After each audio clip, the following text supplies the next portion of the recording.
म हावादारी कुरा कहिले पनि गर्दैन। ओलीको पहिलो गफ केरम काठमाडौँ पोखरा रेल आइसकेपछि बेनीसम्मका रेलका लागि त केही भन्नु पर्ला जस्तै लाग्दैन मलाई।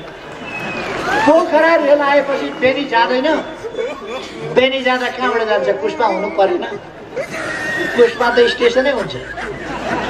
केही वर्षको कुरा हो यो।